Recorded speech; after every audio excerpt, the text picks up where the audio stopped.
Last class में हम इस वाले फिगर को सोल्व कर रहे थे। इसके अंदर हम किरचॉफ के नियम से क्या कर रहे थे, टोटल करंट निकाल रहे थे हम I1, I2 और I3 का।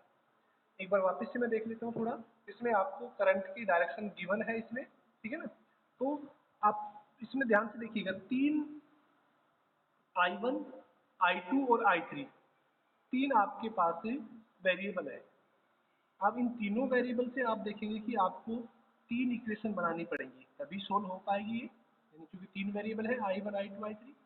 अब देखिएगा, हम पहले इस लूप को ले लेते हैं, ठीक है। इसको हमने ऐसे क्लॉकवाइज चले, तो जो भी आपके पास था A B C A loop से कि आई आर का प्रोडक्ट, ठीक है, ये सोल्व किया तो हमने, ये इक्वेशन आ गई थी आपके पास, ठीक है। और सेकेंड लूप हमने ए डी सी ए, यानी ये लिया था ए डी सी ए, हमने ऐसे चला था इसमें और इसको सोल्व किया था तो आपके पास ये इक्वेशन आ गई। अब एक बार मुझे ये बता दीजिए कि इसको, इस वाले, अब हम इस लूप की बात करेंगे तीसरे वाले की, ठीक है ना। इसमें हम करंट की डायरेक्शन को मान लेते हैं इस तरह से। ऐसा कोई जरूरी नहीं है आप इस तरह से माने, आप इसको रिवर्स में भी मान सकते हैं। तो मुझे ये बताइए पहले तो कि ये किन किन बच्चों ने ये कंप्लीट कर लिया था, किया है किसी ने कोशिश, चाहे गलत आओ या सही आओ उससे कोई फर्क नहीं है।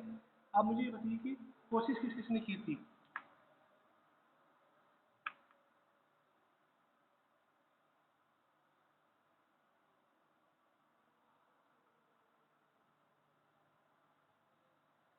किया है किसी ने?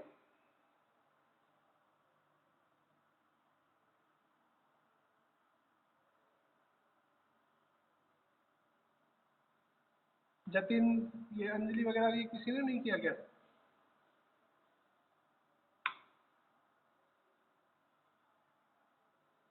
चलो कोई नहीं, अब देखिएगा मैं बताता हूँ इसको। अब हम इस लूप की बात करते हैं, इस वाले लूप की, यानी कौन से लूप की, डी ई बी, और ये हमने क्या माना था, सी, सी और इसके बाद डी, ठीक है ना। यानी डी ई बी सी और डी, इस वाले लूप में हम यहाँ से चल रहे मान लेते हैं, यहाँ से ऐसे चल रहे हैं सेम करंट की डायरेक्शन में। हमारा जो मोशन है वो भी इस तरह से ही है और करंट भी यहाँ से यहाँ तक है, यहाँ भी कोई रेसिस्टेंस नहीं है। अब यहाँ पे आते हैं, 2 ओम में कितना करंट जा रहा है, I1 sorry I2 plus I3, यानी 2 इंटू I2 प्लस I3, ये हो गया। क्योंकि सेम ही डायरेक्शन में है, जैसे हम मूव कर रहे हैं ऐसे ही करंट चल रहा है इसमें, तो यहाँ से क्या हो गया, ये पॉजिटिव आएगा। यहाँ से इसमें देखिएगा 2 ओम में कितना है, I2 plus I3 plus I1, यानी plus 2 I2 plus I3 minus I1, ठीक है ना। इसमें ये करंट है ये वाला, इसी डायरेक्शन में है। तो पूरे सर्किट में हमने आई आर निकाल लिया। अब हम बात करते हैं ईएमएफ की। तो यहाँ से देखिएगा नेगेटिव में एंटर कर रहे हैं, पॉजिटिव से बाहर निकल रहे हैं, तो यानी ये प्लस का रहेगा इक्वल टू 5।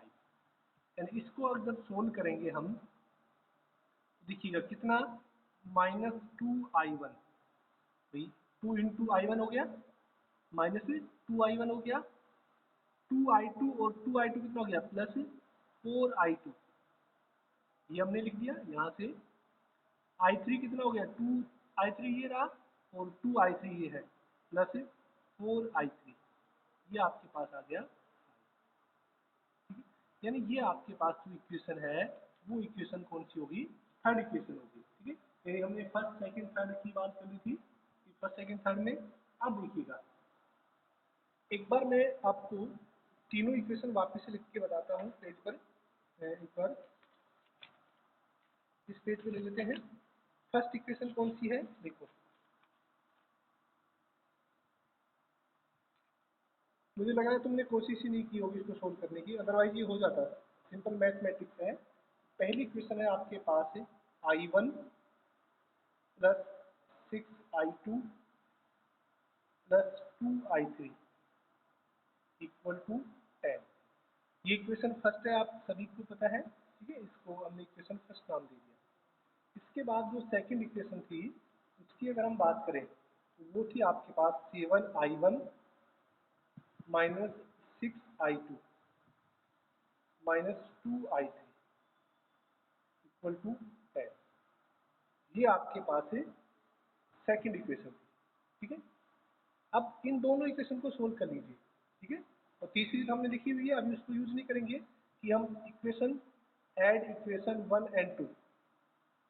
जब इक्वेशन 1 और 2 को ऐड करेंगे तो देखिएगा क्या बचेगा आपके पास, और ये कितना हो गया 8i1, ये कैंसिल हो गया और ये भी कैंसिल हो गया, इक्वल टू 20।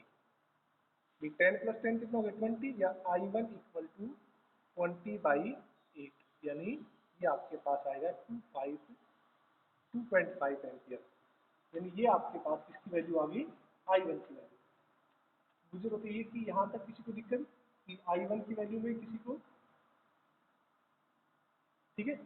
अब देखिएगा i1 की वैल्यू आपने 2.5 रख दिया, ठीक है। अब हम कोई भी दो इक्वेशन लेते हैं जिनको हम सोल्व कर रहे हैं, ठीक है ना। अब देखिएगा दो इक्वेशन आपके पास ये रही और ये रही, ठीक है ना। यानी इन दोनों से ही अगर हम सोल्व करें तो हम i2 और i3 की वैल्यू सोल्व कर सकते हैं।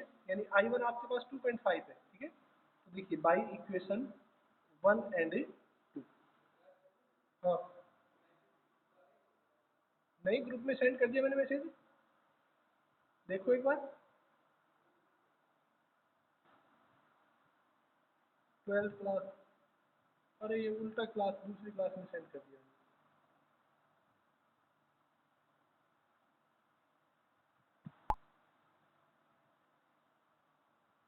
एक मिनट बच्चे होल्ड करना, वो दूसरी क्लास में ग्रुप हो गया था।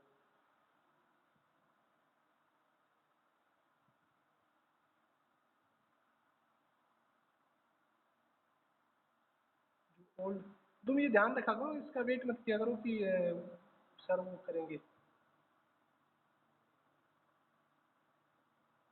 इन्होंने 1000 तो ग्रुप बना रखे हैं, पता नहीं कौन कौन से। अब आया होगा, ज्वाइन कर ले जल्दी से भाई। जैसे कई बार ऐसा होता है ना, ध्यान नहीं रहता है ग्रुप में सेंड करना, तो आप कर लिया करें, ठीक है ना। खुद ये नहीं कि आप सर का वेट करें, आप खुद ज्वाइन कर सकते हैं, ऐसा कुछ नहीं है। अब देखिएगा, यानी इस i1 i2 में हम क्या करते हैं, वैल्यू ऑफ i1 की रख देते हैं, ठीक है। यानी यहाँ पर देखिएगा ये कितना हो जाएगा 2.5 प्लस 6i2। इसमें देखो ये यहाँ से नहीं हो पाएगा सोल्व, क्योंकि ये दोनों ही कैंसिल हो जाएंगे, i3 तो निकल के नहीं आएगा, ठीक है। अब देखिएगा, अब आप किसी भी इक्वेशन ले सकते हैं, यानी कोई सी भी दो इक्वेशन ले सकते हैं, चाहे तो आप i2 और i3 ले लें, चाहे आप i1 और i3 ले लें, ठीक है ना। तो देखिएगा कोई सी भी लेते हैं by equation first and third. Equation first और थर्ड की बात करते हैं, ठीक है। तो इक्वेशन फर्स्ट क्या है, वापस से लिख रहा हूँ मैं इक्वेशन को, i1 plus 6i2 plus 2i3 equal to 10। और थर्ड कौन सी है जो अभी हमने कुछ देर पहले निकाली थी, 2i1 plus 4i2 plus i3, sorry 4i3 equal to 5। ये आपके पास इक्वेशन आई है। अब देखिएगा, पहले तो आपको क्या करना है कि i1 की वैल्यू को सब्सटीट्यूट कर दीजिए यहाँ पर, ठीक है। तो यानी ये इस इक्वेशन को हम i1 की वैल्यू को अगर रख के करते हैं, मैं यहीं पे कर देता हूँ, तो देखिए कितना हो जाएगा।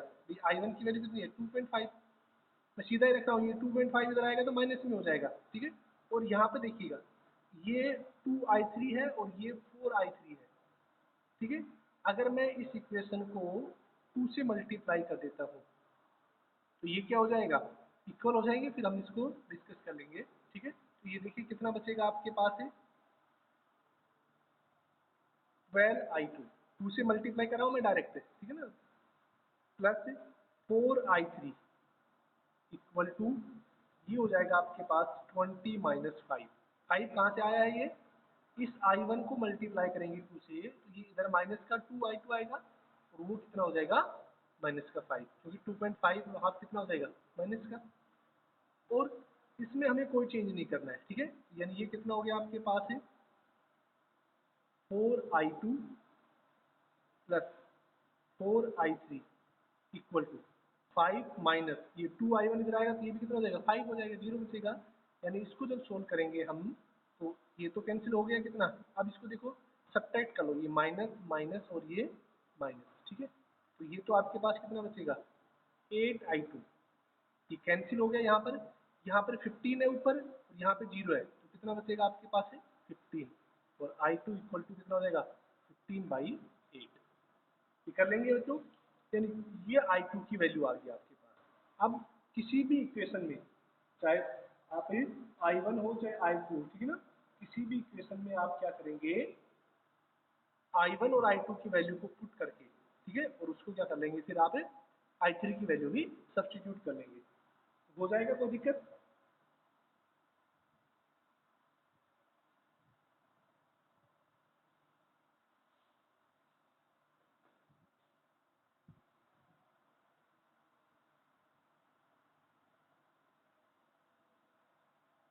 हाँ भाई, कोई दिक्कत है और मैसेज कर दीजिए थोड़ा। रितेश, और ये तुम बहुत लेट में आते हो अभी, गुंजन वगैरह भी।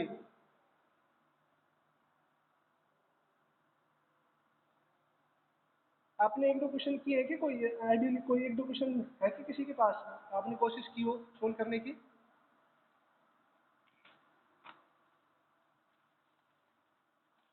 तो देखो मैं एक बात बता रहा हूँ, जैसे कि अगर मैं क्वेश्चन भेजूंगा अभी इस टॉपिक के, तो आपको एक चीज ध्यान रखनी है, वो जो सॉल्यूशन होंगे वो अलग तरीके से हो सकते हैं। आपको जो मैंने मेथड बताया सीधा उसी तरीके से आप सोल्व करें उनका।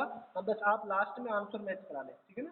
अगर आपका आंसर सही है तो यानी आपका क्वेश्चन सही है, अदरवाइज आपका कहीं ना कहीं कैलकुलेशन में मिस्टेक है। क्लियर।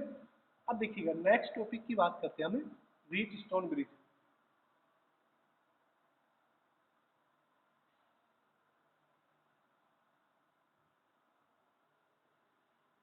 देखिएगा इंपॉर्टेंट है, इससे न्यूमेरिकल तो आएगा नहीं, ये थ्योरेटिकल है, ठीक है ना। व्हीट स्टोन ब्रिज क्या होता है कि ये एक तो सबसे पहले हम बात करें इसका यूज क्या है। It is use to find unknown resistance,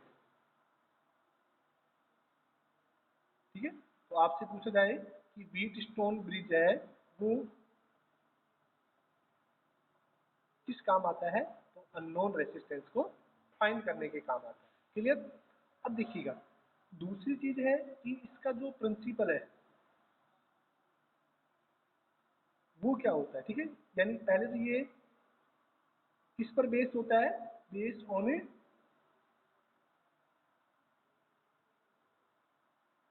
अब देखिए मैं इसको थोड़ा लिख देता हूँ स्टेटमेंट। प्रिंसिपल आपसे कई बार पूछ दिया जाता है कि if all resistance are in balance state then there will no current in galvanometer. यानी इसका मतलब क्या है कि इसकी जो स्ट्रक्चर होती है ना वो किस तरह से होती है, इसके अंदर जो चार रेसिस्टेंस होते हैं, ठीक है ना। अब मान लेते हैं कि एक रेसिस्टेंस ये है, एक रेसिस्टेंस ये हो गया, ये रेसिस्टेंस है, ठीक है, और ये रेसिस्टेंस, ये चार रेसिस्टेंस स्क्वायर के चारों साइड पे लगे होते हैं, ठीक है। और यहाँ पर एक डायगोनल के एंड्स के अलोंग एक बैटरी लगी होती है, इस तरह से हमने ये बैटरी कनेक्ट कर दी। और ये जो रिमेनिंग डायगोनल है इसके यहाँ पर एक लगा होता है गैल्वेनोमीटर, ठीक है ना। गैल्वेनोमीटर आपको पता है कि करंट की डायरेक्शन भी बताता है और उसका मैग्नीट्यूड भी बताता है, ठीक है। अब देखिएगा मान लेते कि इसके अंदर ये मान लेते P है, ये Q है, R और S। तो यहाँ पर जो P Q R, ये P Q और R, ये तीन नॉन रेसिस्टेंस होते हैं, ठीक है। यानी इनकी वैल्यू आपको पता होती है, ये आपका प्रैक्टिकल भी है, ठीक है ना।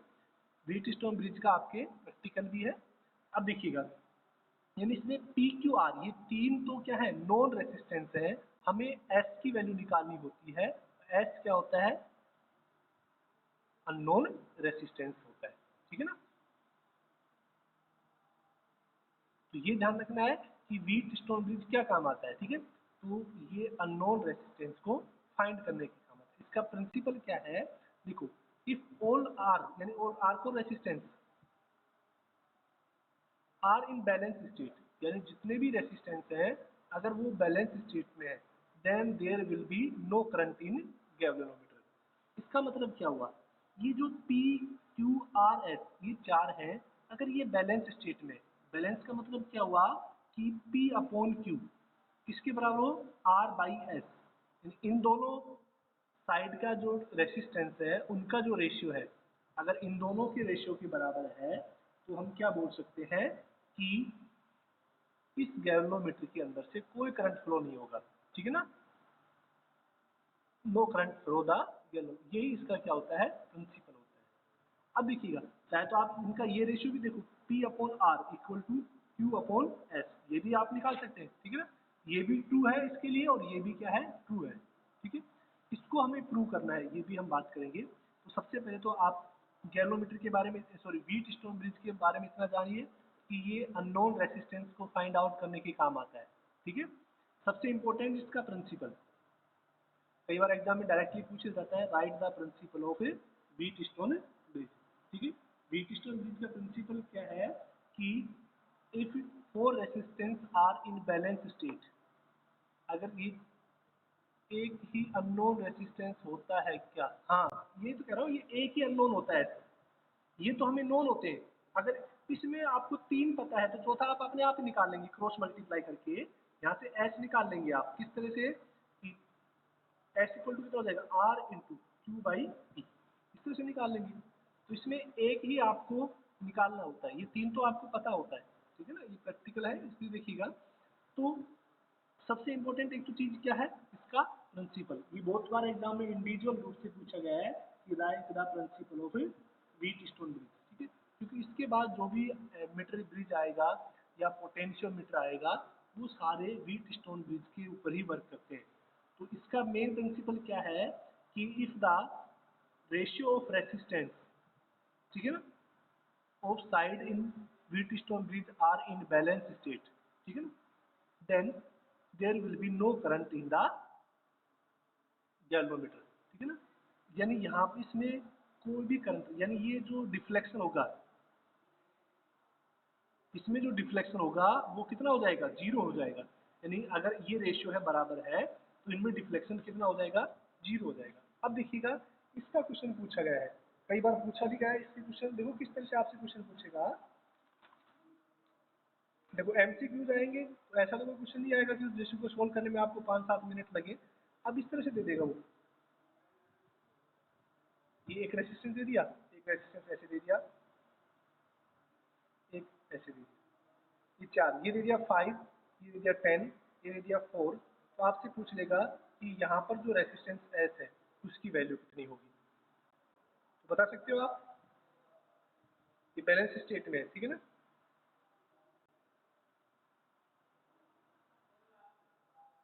कौन बताएगा, ये 5 है, ये 10 है, ये 4 है, ये 8,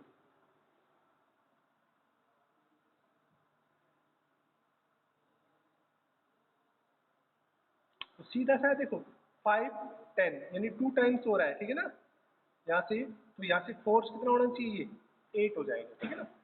अब ऐसे आपको 8 देके और अब आपसे पूछ लेंगे गैल्वेनोमीटर में कितना करंट आएगा, ये आपको कैलकुलेट कर सकता है, तो बाय डिफॉल्ट आपको सोल्व करने की जरूरत ही नहीं है, अगर ये बैलेंस स्टेट में है तो करंट कितना हो जाएगा, जीरो हो जाएगा। तो ये थोड़ा सा आपको इस व्हीटस्टोन ब्रिज से इस तरह से क्वेश्चन पूछ सकते हैं। वैसे सिलेबस में तो ये दे रखा है, आप देखेंगे कि इसका ओनली क्वालिटेटिव असेसमेंट करना है आपको, ठीक है, क्वांटिटिव असेसमेंट नहीं करना है, यानी इससे न्यूमेरिकल नहीं पूछा जाएगा, लेकिन इसका प्रिंसिपल है वो पूछ सकते हैं आप, ठीक है, ये ध्यान रखना है।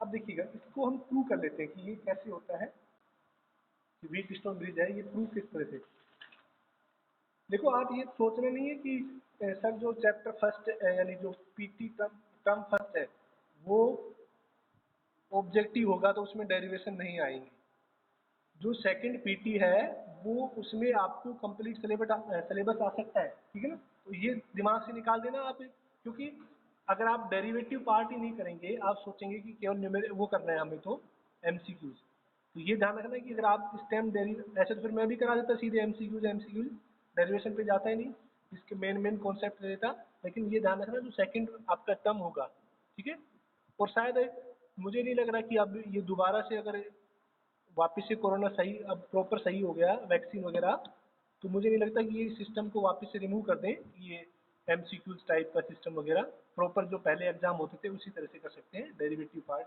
तो डेरिवेशन तो आपको याद रखनी है क्योंकि सेकंड जो पीटी है उसमें आएगा, ठीक है ना, और उसमें कंप्लीट चैप्टर की डेरिवेशन आएंगी, ये भी हम बात करेंगे। अब देखिएगा, अब व्हीट स्टोन ब्रिज के बारे में एक बार बात कर लेते हैं हम थोड़ा सा। तो ये हमने थोड़ी सी आउटलाइन बताई कि आपको व्हीट स्टोन ब्रिज की कि क्या क्या होता है इसमें। तो देखिएगा व्हीट स्टोन ब्रिज की देखिएगा, तो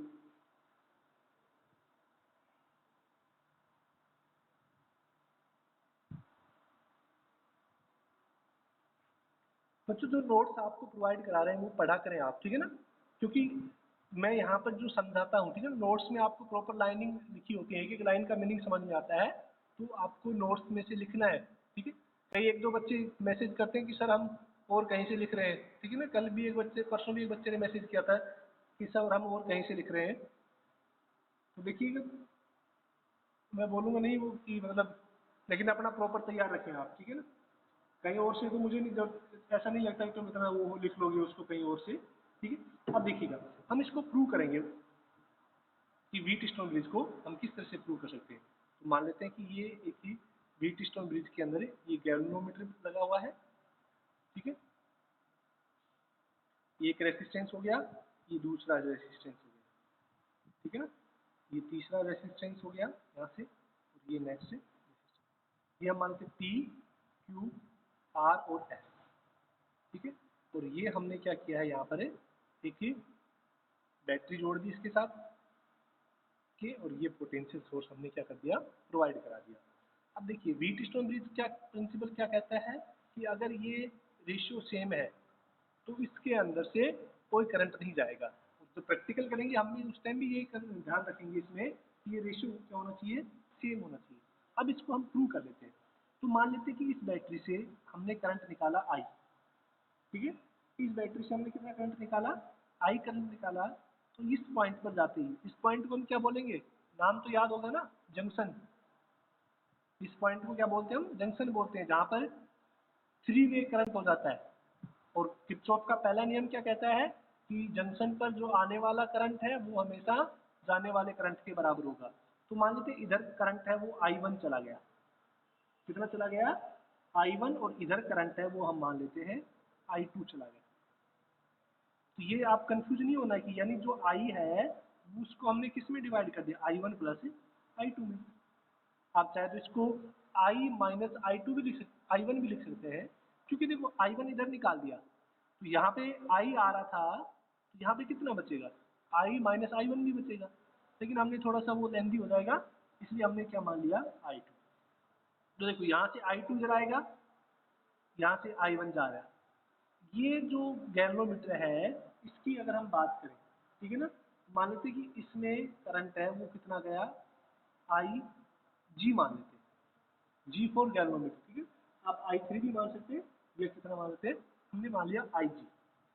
तो देखिए इसमें इधर से आ गया, तो यानी ये कितना बच गया आपके पास से, ये आपके पास बच गया I1 माइनस IG, यही बचेगा क्योंकि IG इधर निकल गया कुछ पार्ट। तो यहाँ पे I1 आ रहा था, इधर देखिएगा यहाँ से इधर से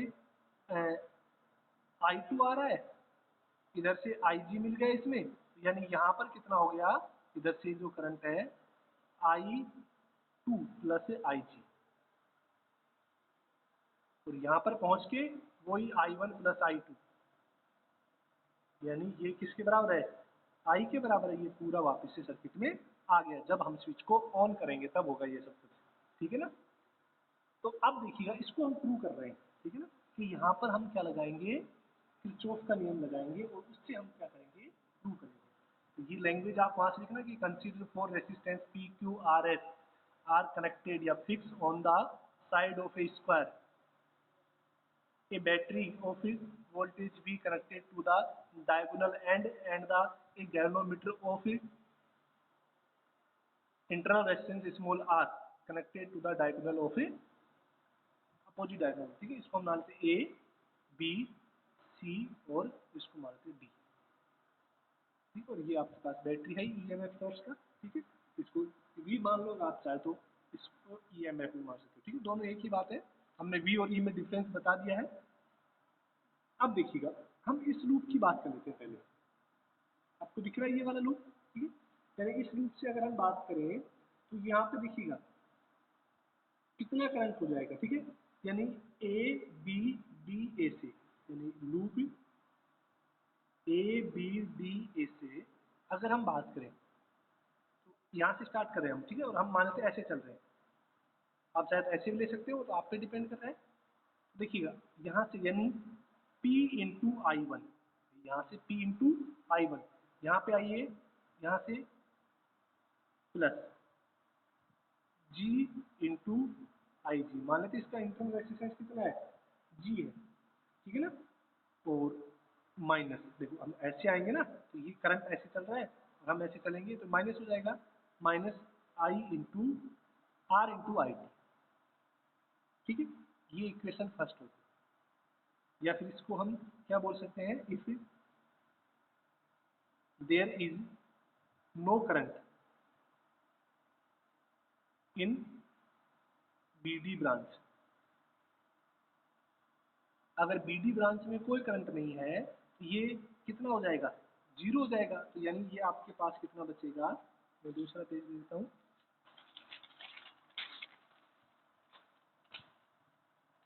इसी पे तो वर्क करता है ये, इसमें करंट जीरो रहना चाहिए, इसी पे वर्क करता है, ठीक है ना, करंट कितना रहना चाहिए, जीरो, यानी ये आपके पास बचेगा PI1 minus RI2 equal to zero. हम ये बता सकते हो यहाँ पर इक्वल टू जीरो आएगा, क्यों, क्योंकि इस वाले में देखिएगा यहाँ पर कोई भी सोर्स नहीं है, बैटरी, कोई भी पोटेंशियल सोर्स नहीं है इसमें, यानी नेट EMF कितना हो गया इधर, जीरो। अब इस लूप की बात कर लेते हैं, इस लूप में चाहे आप ऐसे ले लो चाहे इसको ऐसे ले लो, उससे कोई फर्क नहीं पड़ेगा, ठीक है, इस लूप में देखिए हम मान लेते हैं यहाँ से B से, तो ये तो फर्स्ट इक्वेशन होगी। अब लूप BCD, यहाँ से देखिए इस लूप में से यहाँ से यहाँ चलेंगे तो कितना हो गया, Q into I one minus I G, ये हो गया। यहाँ से यहाँ देखिएगा हम ऐसे चल रहे हैं और ये करंट ऐसे जा रहा है, माइनस आ जाएगा, minus S I two minus I G, sorry I two plus I G, और इधर यहाँ से आएंगे इसमें negative, minus I G into G equal to zero, इधर भी कोई भी पोटेंशियल सोर्स नहीं है, ठीक है, तो आई जी कितना है, जीरो है, तो यहाँ से इसको लिख लेंगे हम QI1 minus SI2 equal to कितना हो जाएगा, जीरो। अब देखिए इस इक्वेशन को देखिए, ये जो इक्वेशन है इसको हम इस तरह से लिख सकते हैं कि नहीं, देखिएगा I1 upon I2 equal to R upon S, फिर R अपॉन P, इसको इधर ले आओ और I1 को डिवाइड में ले आओ और P को डिवाइड में ले जाओ, यानी I1 upon I2 equal to R upon P हो गया। इस इक्वेशन को देखिएगा I1 अपॉन I2, यहाँ से कितना लिख सकते हैं हम, S अपॉन Q। अब देखिएगा ये इक्वेशन मान लेते हैं 3 मान लेते हैं, सॉरी 4 मान लेते हैं।